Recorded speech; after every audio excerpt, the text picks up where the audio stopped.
Podes dizer ao irmão que está ao teu lado, os tempos são difíceis.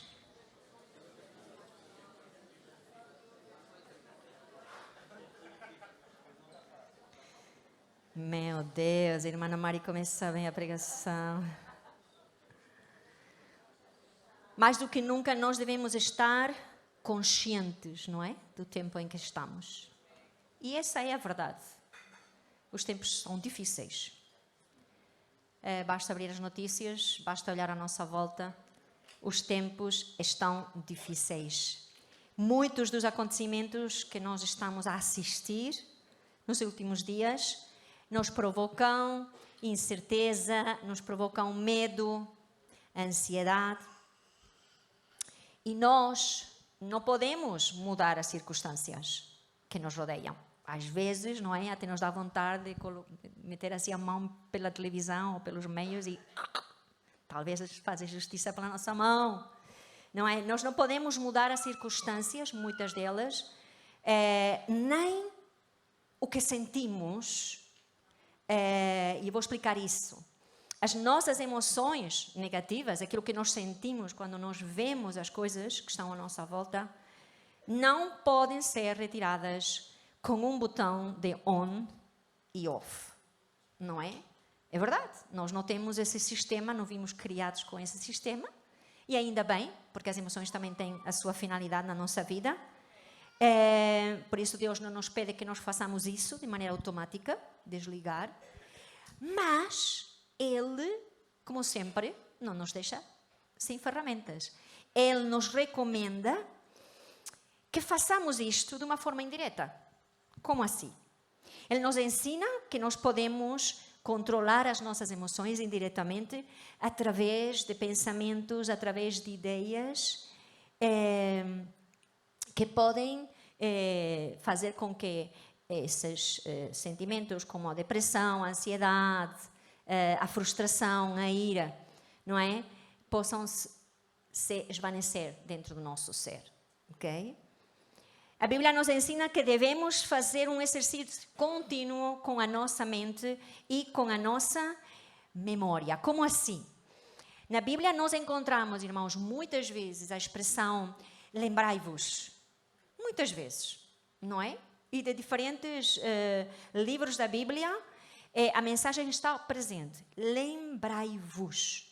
E normalmente quando aparece essa admoestação, esse conselho, essa estratégia de Deus para nós, porque é uma estratégia, e é isso que eu quero partilhar com vocês nesta manhã, é uma estratégia, ele faz de duas dimensões, se pudéssemos generalizar assim, rapidamente. Uma, como memória redentiva, que é isto? É lembrando o que Deus fez. Okay? Os atos de libertação, os milagres, tudo aquilo que Deus nos deu já, tudo aquilo que Deus é para nós, tudo aquilo que foi.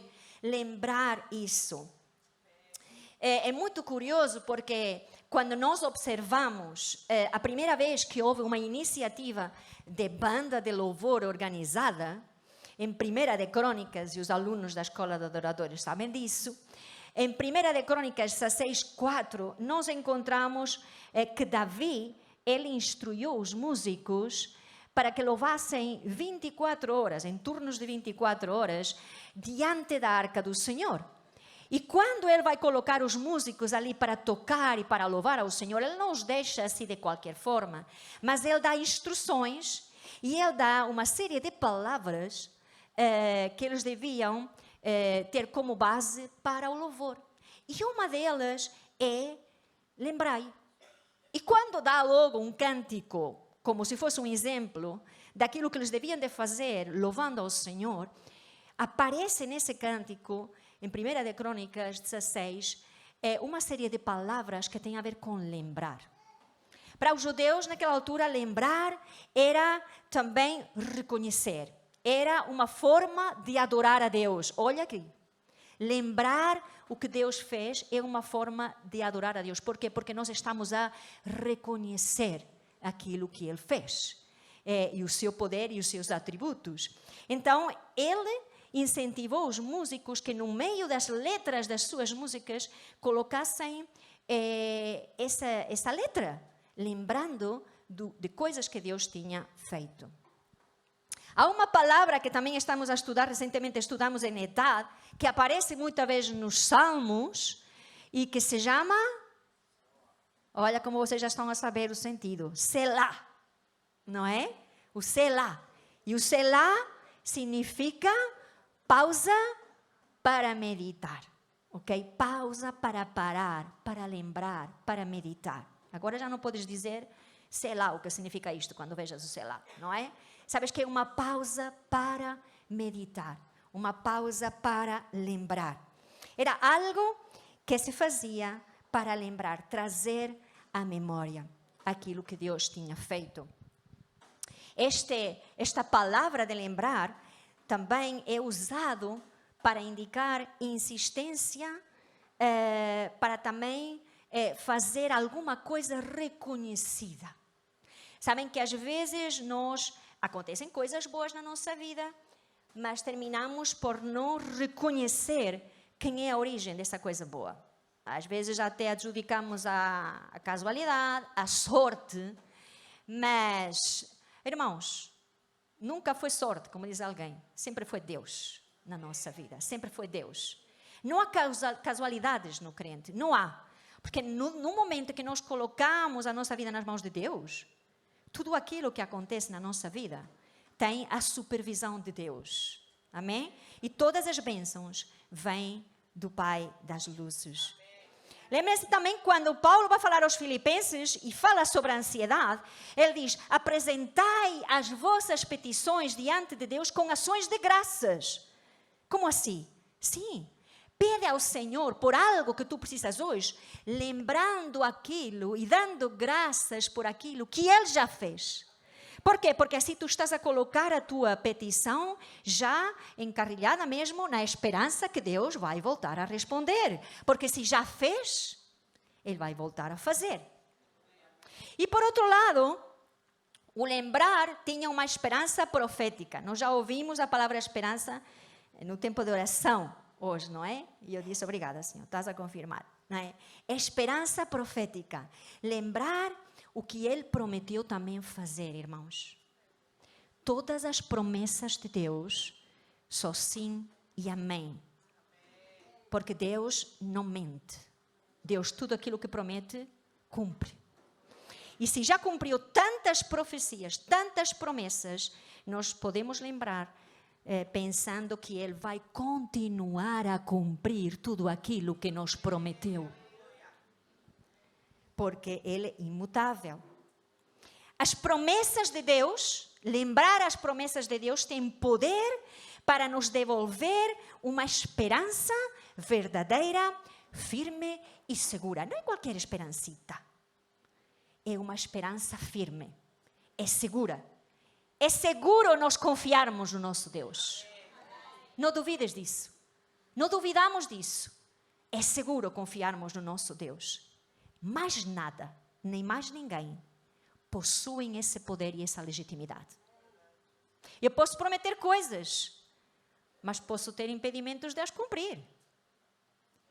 Mas Deus, aquilo que promete, Ele tem todo o poder para cumprir.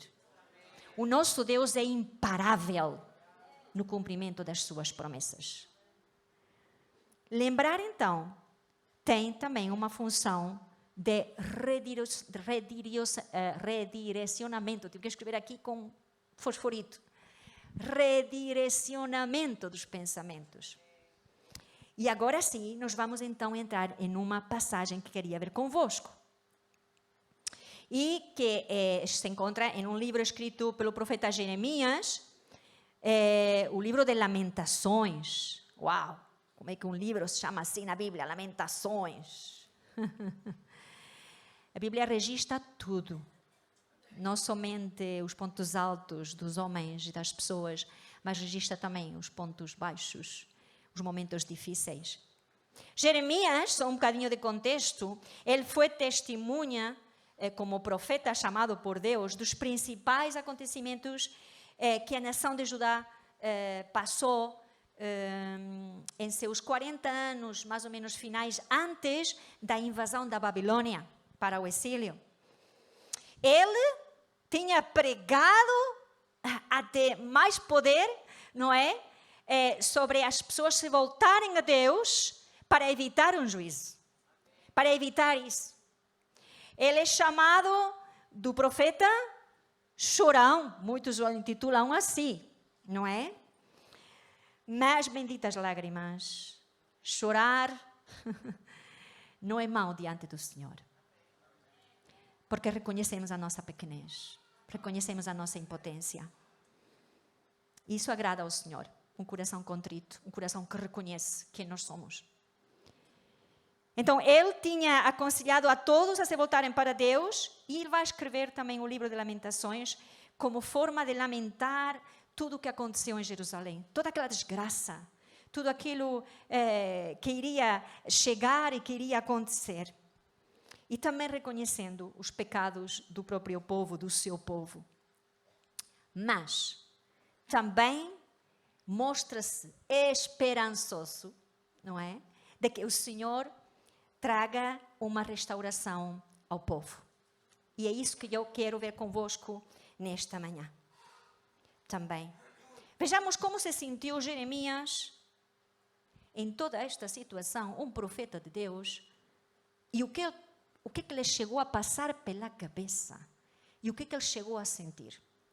Abramos em Lamentações 3, versículo 1.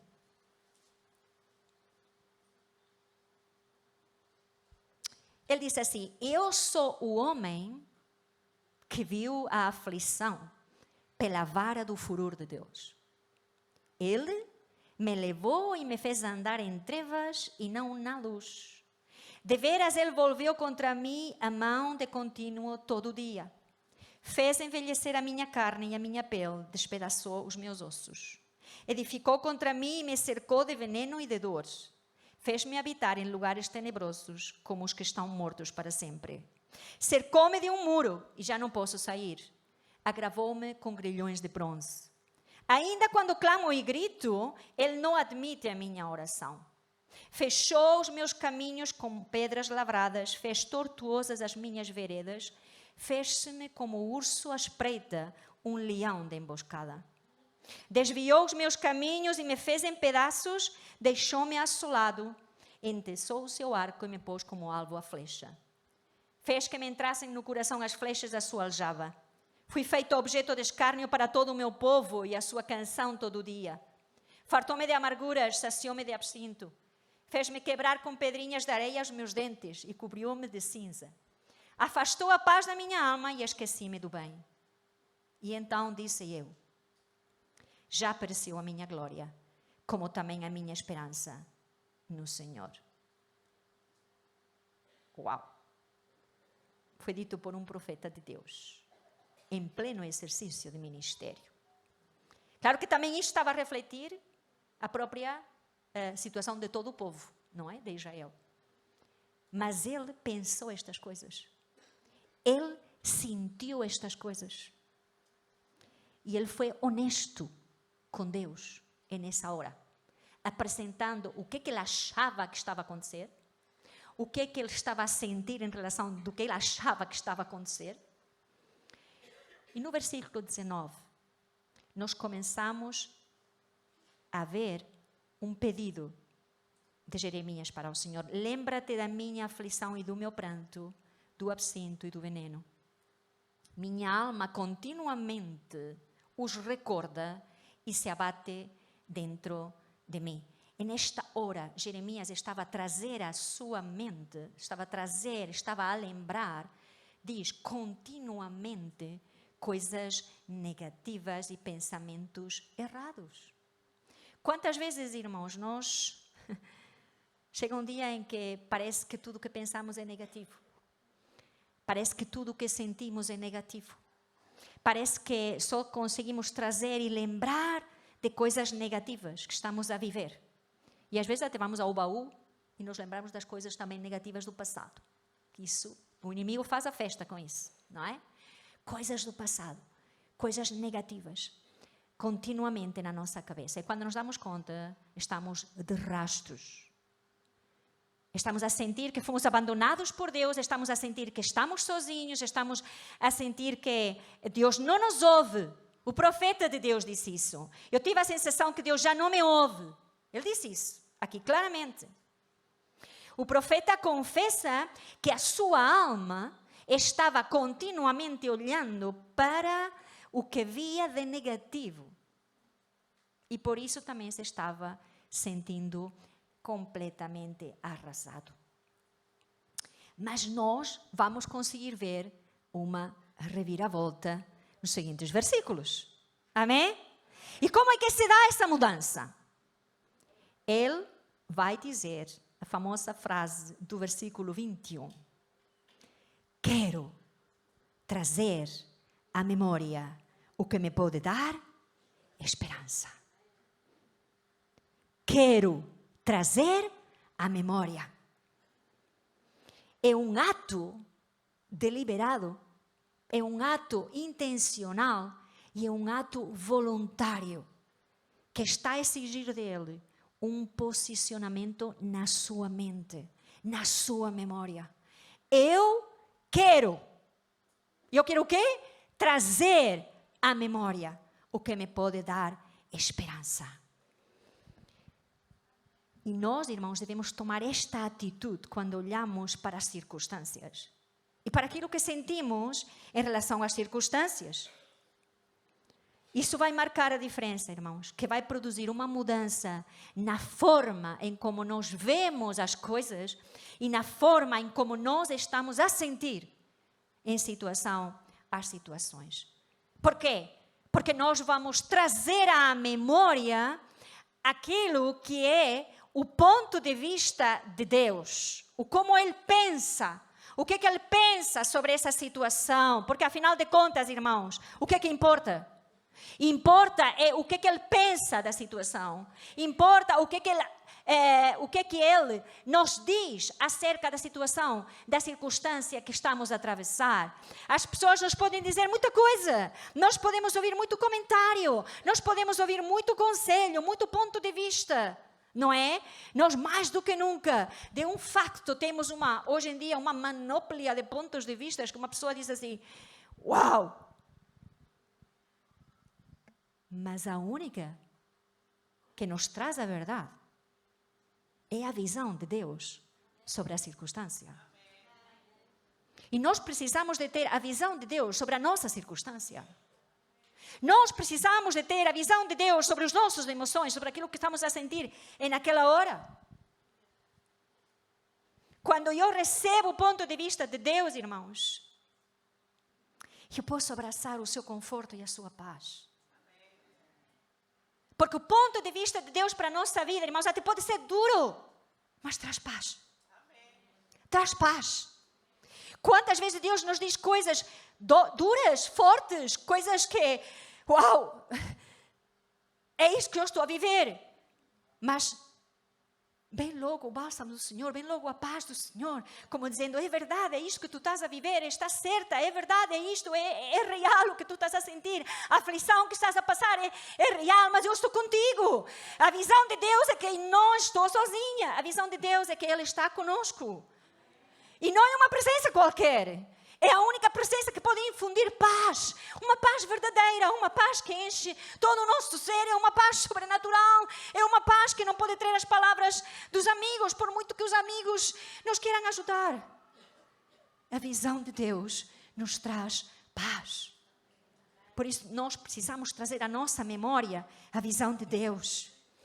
Então, a seguir, depois de ele fazer este posicionamento, depois de ele dizer, eu quero trazer realmente à memória aquilo que me traz esperança, eu quero deixar para trás aquilo que eu estou a ver, aquilo que eu estou a sentir, aquilo que eu posso estar a ser enganado também. Então, Senhor, eu vou escolher lembrar. E a partir do versículo 22, ele começa a colocar itens, começa a colocar assuntos que ele vai trazer a lembrança.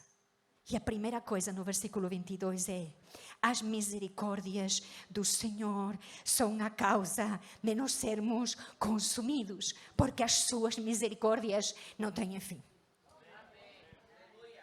Irmãos, nós precisamos de trazer à nossa memória a misericórdia de Deus. Misericórdia é quando Deus não nos dá o castigo que nós merecemos. E a graça de Deus é quando Deus nos dá a bênção que não merecemos. E nós precisamos, como Jeremias, trazer à nossa memória as misericórdias e a graça de Deus. Ultimamente estava a estudar um pouco como existe uma dificuldade atualmente nas igrejas de pregar algo muito básico da fé, que é a doutrina da justificação pela fé. Por quê? Porque aponta para a incapacidade completa do ser humano que nós temos de não merecer coisa alguma da parte de Deus. E isso não é bonito de ver. Porque não é um sermão popular. As pessoas querem ouvir: tu podes, tu consegues, tu és forte, tu fazes coisas muito bem, tu fazes coisas certas. Uau, para a autoestima crescer. Mas uma das razões por que devemos trazer à memória isso continuamente é que nós temos que assumir isso, irmãos, completamente. Que precisamos da misericórdia e da graça de Deus, porque não podemos ganhar a bondade, a bênção de Deus, a salvação por meritocracia. O conceito de meritocracia ainda quer às vezes sair de dentro de nós, pensando que nós fazendo algo, nos tornamos merecedores de algo que Deus nos dá por causa das nossas boas obras. E às vezes até porque pensamos: eu faço mais obras do que aquele. Não é? Mas nada do que nós podemos vir a fazer, nenhuma obra, pode nos tornar dignos do favor de Deus, da salvação de Deus, a não ser a sua misericórdia e a sua graça, através da fé no sacrifício salvífico de Jesus Cristo. Não vale a pena nós nos comparar as nossas boas obras com as obras do meu vizinho, porque o padrão de justiça não é esse. Quando nós comparamos então as nossas boas obras com a justiça de Deus, oh irmãos, nem vale a pena. Esse é o padrão. Mas o ser humano tende a comparar-se com pessoas que não fazem de forma alguma nenhuma boa obra. Claro, é mais fácil nós nos compararmos assim. Mas não é essa a comparação, é com a justiça de Deus. Mas sabem, nós devemos trazer à memória isto, que nunca chegaríamos a merecer nada da parte de Deus. E uma coisa fantástica é que Ele sabe disso. E mesmo assim nos ama e tem misericórdia de nós. Lembram-se quando Jesus disse: porque vos digo que se a vossa justiça não exceder a dos escribas e fariseus, de modo nenhum entrareis no reino dos céus. Jesus estava ensinando aqui no Sermão da Montanha e destacando que a verdadeira justiça vai além de cumprir normas e de fazer boas obras. Nós só somos declarados justos através do sacrifício de Jesus.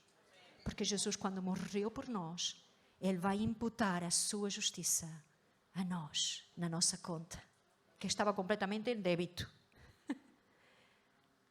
Então nós somos declarados justos diante de Deus e por isso podemos nos chegar a Deus através da fé no sacrifício de Jesus e da justiça que Ele colocou sobre nós por causa do seu amor para conosco, por causa da sua graça, da sua misericórdia. Irmãos, e quando nós nos lembramos disto, a nossa alma se regozija. Quando nós trazemos à nossa memória a graça e a misericórdia de Deus, a justificação através de Jesus, a nossa alma se regozija. Contam que quando Martinho Lutero, que era um homem que vivia fazendo penitências, batendo-se sozinho, metido em um quarto, às vezes estava completamente frustrado, porque não conseguia alcançar aquele padrão, e ele pensava que tinha que fazer para alcançar a salvação de Deus através das obras. Este homem lutou tanto, e quando Deus trouxe até ele aquela passagem, o justo vivirá pela fé, diz que Lutero ganhou um gozo tão grande, uma alegria tão grande, como dizendo: é aí que vem a salvação, é pela fé, não é por muito que eu faça, não é por muito que eu faça penitência, mas é somente por crer que eu só posso ser declarado justo diante de Deus através do sangue de Jesus, através do plano de Deus, através do processo que Deus providenciou. Aleluia! E daí ele gastou toda a sua vida a proclamar isto. Uma das suas 5 solas, não é? Sola a fé. Então, o espírito de meritocracia foi desmascarado muitas vezes por Jesus. Lembram-se da sua parábola dos jornaleiros? Quando o dono da terra, ele queria contratar jornaleiros para trabalhar na terra, então ele disse na praça: quem quer trabalhar para mim? E então apareceram os homens e dizem: então vão logo e comecem a trabalhar. E eles começaram a trabalhar. E ele combinou um salário determinado para eles. Vocês estão de acordo com esse salário? Sim, boa, então vão trabalhar. Ao meio-dia chegaram uns também à praça e diziam: nós também queremos trabalhar para ti. Ah, ok, então vão trabalhar também. E o salário está bom para vocês? Está bom. E no meio, quase já no fim da noite, vieram outros, não é? E ainda podemos trabalhar? Podemos trabalhar, se podem trabalhar. Depois o Senhor, o dono da terra, chamou a todos e pagou a mesma quantia a todos. Olha esta. O que vocês acham?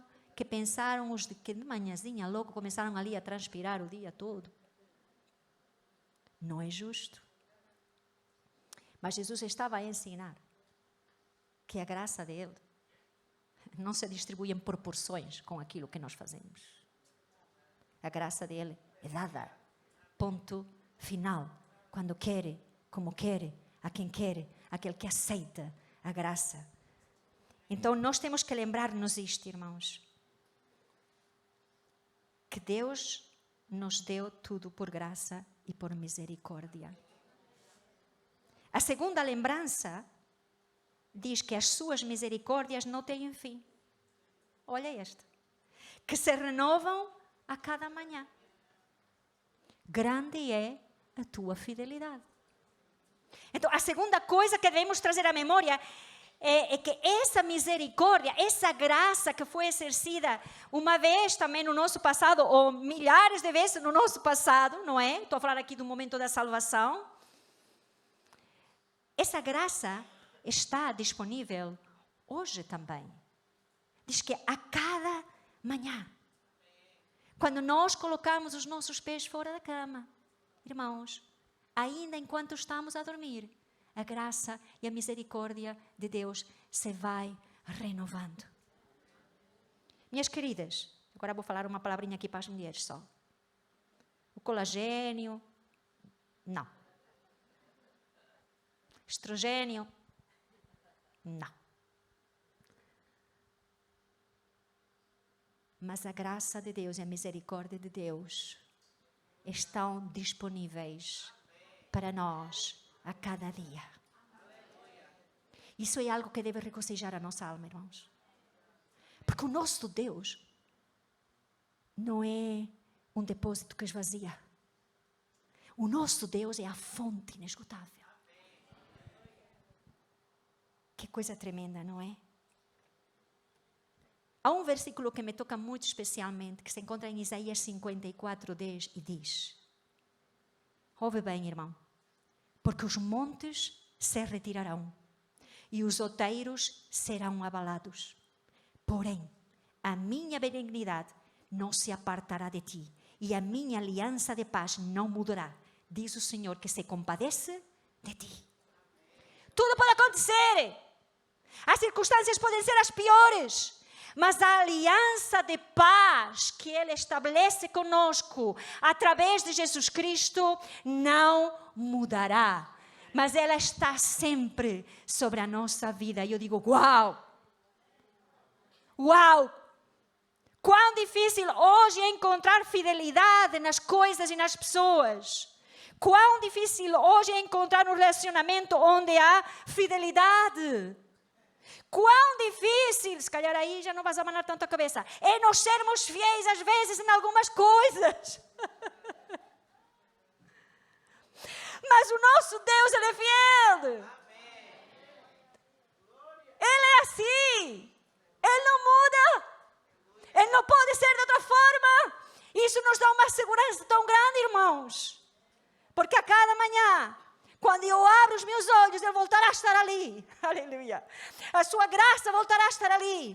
A sua misericórdia voltará a estar ali. Porque Ele é fiel. Aleluia. Queremos maior garantia, irmãos. Queremos maior garantia. O dinheiro pode não estar na conta. O amigo pode fugir. O teu cônjuge pode falhar. O teu filho pode falhar. O teu pai e a tua mãe podem falhar. O teu patrão pode falhar. O emprego pode falhar.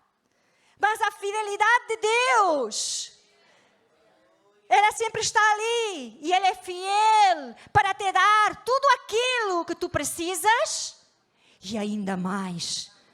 Porque não se trata de merecer, se trata que é graça, aleluia. E por isso Deus nos dá às vezes muito mais do que aquilo que precisamos. Porque não se trata de merecer. Podes dizer ao teu irmão que está ao lado, não se trata de merecer.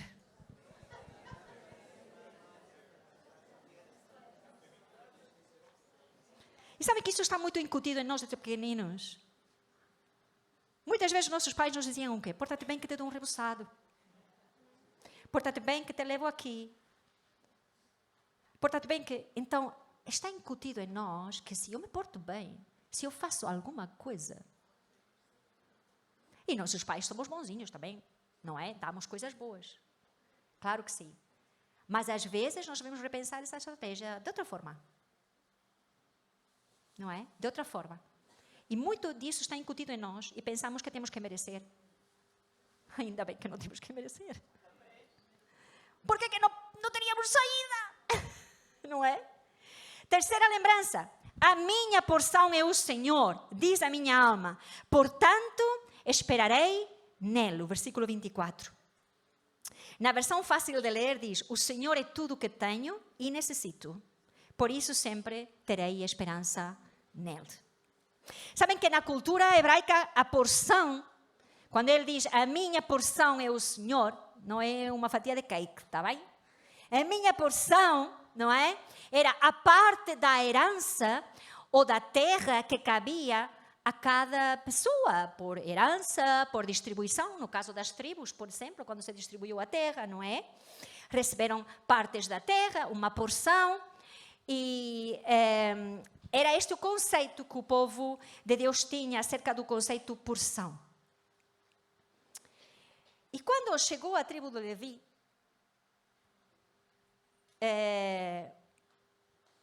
o Senhor disse, na sua terra herança nenhuma terás, e no meio deles nenhuma porção terás. E eu sou a tua porção e a tua herança no meio dos filhos de Israel. Olha que coisa tremenda, não é? Deus estava a dizer a eles que eles dependeriam da provisão que Deus lhes daria. Sem ter onde eles procurarem outro lado. A provisão viria das outras tribos, não é? Também. Mas era algo que Deus tinha instituído. Deus tinha encarregue de fazer assim. Era Deus que se preocupava em que eles tivessem o sustento. Então, quando Jeremias declara isto em Lamentações, o Senhor é a minha porção, ele está dizendo, posso não ter posses ou herança terrena, posso não ter grandes coisas materiais, algo que o mundo diz que é a nossa segurança, mas eu tenho o Senhor e Ele é suficiente para mim. Quando o Senhor é o único que temos, irmãos, Ele é tudo o que precisamos. Ele é tudo que precisamos, sempre. Mesmo em meio à dor, à perda, à incerteza, como é o contexto de Lamentações, e que nós estamos a viver no nosso mundo. Um tempo de incerteza, há esperança, porque o próprio Deus é a nossa parte, é a nossa porção, é a nossa provisão mais preciosa. É o maior tesouro que nós temos. Lembram-se aquela parábola quando houve alguém que cavou na terra, encontrou um tesouro, tapou e foi logo com o dinheiro que tinha, comprou o terreno para ficar com o tesouro. Porque sabia que tinha encontrado algo muito mais valioso do que a própria terra até que estava lá. Quando nós encontramos Jesus, quando nós encontramos Deus, irmãos, Ele é a nossa porção, Ele é a nossa herança, Ele é a nossa riqueza. E quarta lembrança, versículo 25. Bom é o Senhor para os que esperam por Ele, para a alma que o busca. Bom é aguardar a salvação do Senhor, e isso em silêncio. Caladinhos. Aguardar, caladinhos. Não é?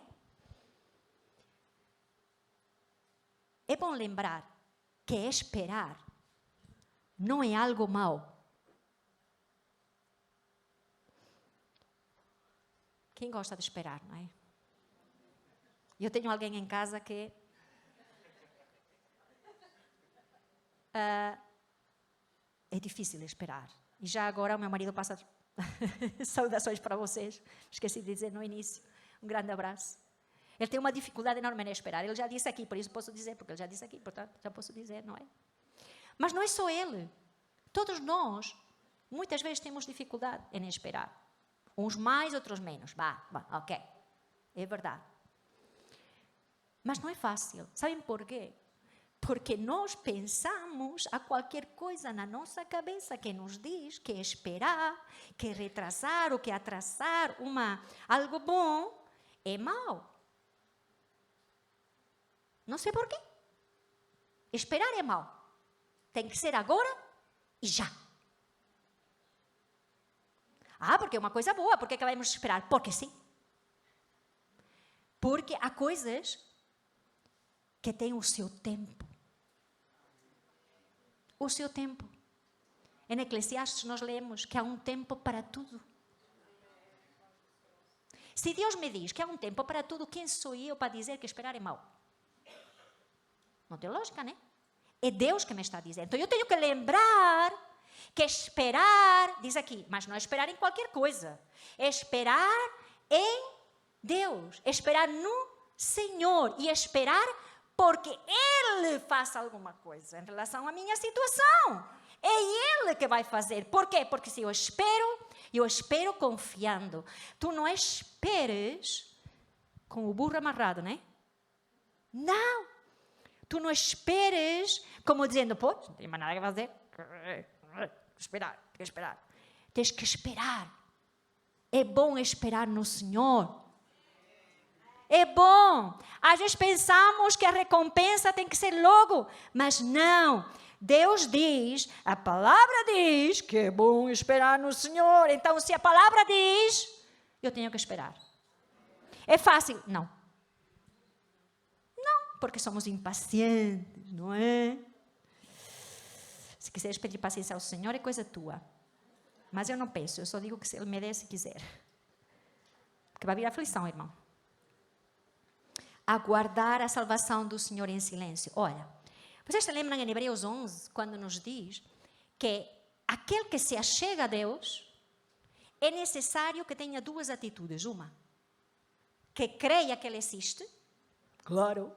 Chego a Deus e creio que Ele existe.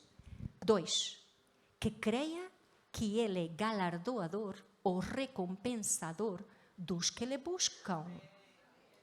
Então, eu chegar-me a Deus crendo só que Deus existe? Não. Hebreus nos deixa muito claro.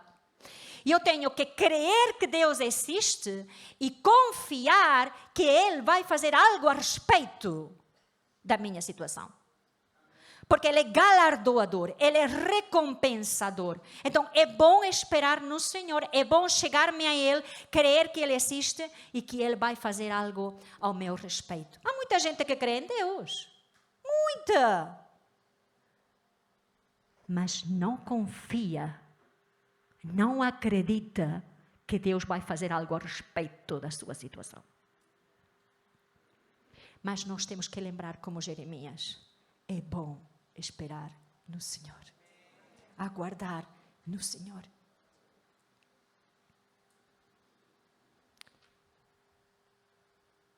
Por que te abates, ó alma minha? Por que te turbas dentro de ti? Espera em Deus, porque ainda o louvarei. Precisamos falar com a alma. Precisamos falar com a mente. Precisamos de trazer à nossa mente isto. Por que te abates? Espera em Deus, porque ainda has de o louvar. Nós precisamos trazer isso à nossa memória. Abraçar a esperança de que o que estou a experimentar agora é algo passageiro.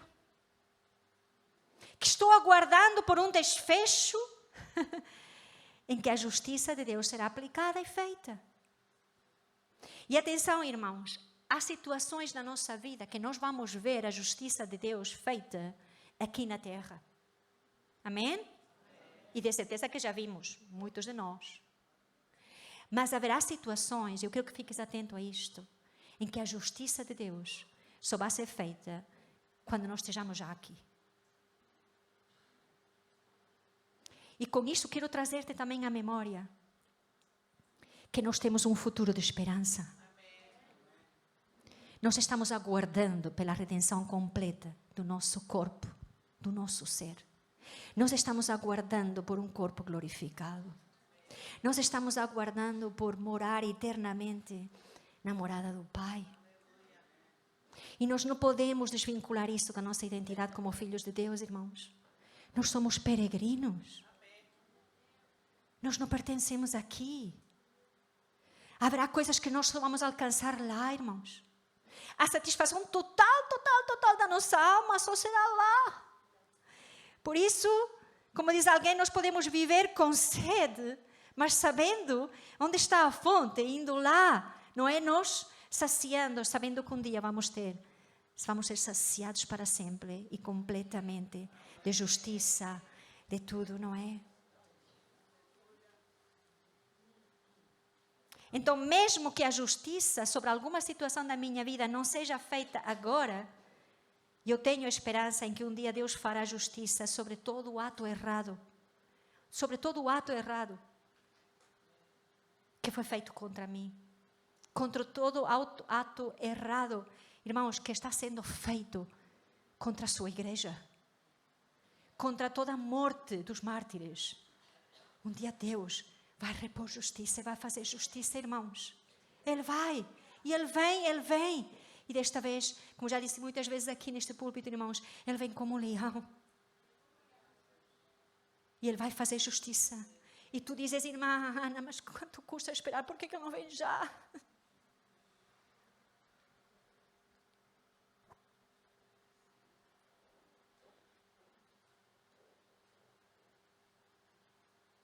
Não tens saudades dele? Por que Ele não vem já? Porque anelamos a sua presença completa. Mas é bom aguardar no Senhor. Porque Ele tem um plano para a humanidade. E a sua graça, a sua misericórdia ainda está a atuar. Ainda há muitos que vão ser salvos, irmãos. Ainda há muitos países, nações, povos que estão a ser alcançados. E por isso nós temos que aguardar pelo regresso glorioso de Jesus Cristo. Porque nós temos que ser movidos pela mesma graça, pela mesma misericórdia com essas pessoas que estão a se perder diariamente. Ainda há pessoas que vão ouvir o Evangelho e talvez tu sejas a única boca que vai falar para ela. Essa graça, essa misericórdia de Deus que teve comigo, que teve conosco, irmãos. Essa graça, essa misericórdia que nos deve mover no sentido de esperar e aguardar pela vinda gloriosa de Jesus Cristo. É ter um coração compassivo. Mas Ele já não tarda, irmãos, aleluia. Ele já não tarda. Aguardar em silêncio, irmãos, é resistir à tentação de tentar manipular as situações para fazer com que as coisas aconteçam à minha maneira, no meu tempo, da minha forma e como eu quero.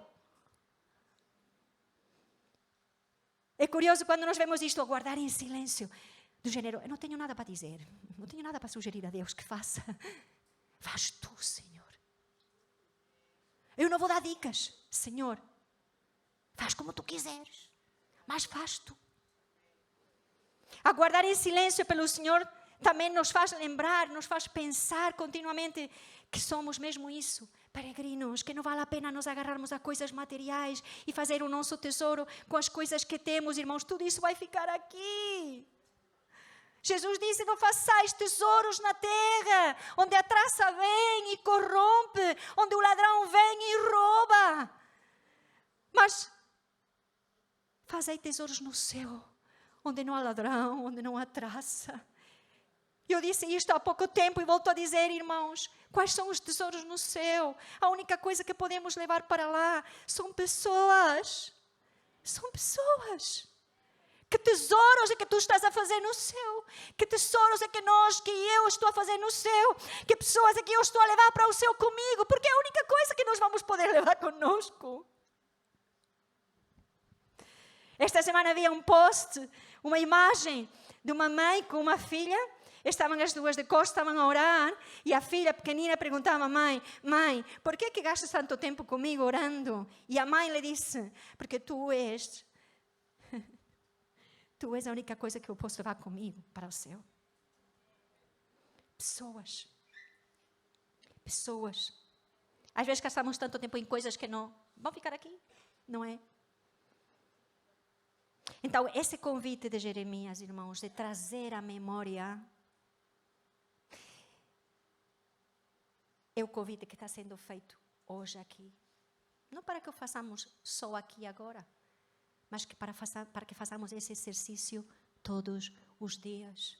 E podemos contornar, podemos trazer bálsamo àquelas sensações, àquelas emoções que estamos a sentir, que são negativas, mas que podemos vencer com as verdades de Deus, estas verdades de Deus. É um convite para que nós nos possamos lembrar de que podemos, sim, cultivar uma esperança renovada, inabalável, inabalável, e fortalecer a confiança no futuro, porque Ele está no futuro, e porque é bom aguardar nele.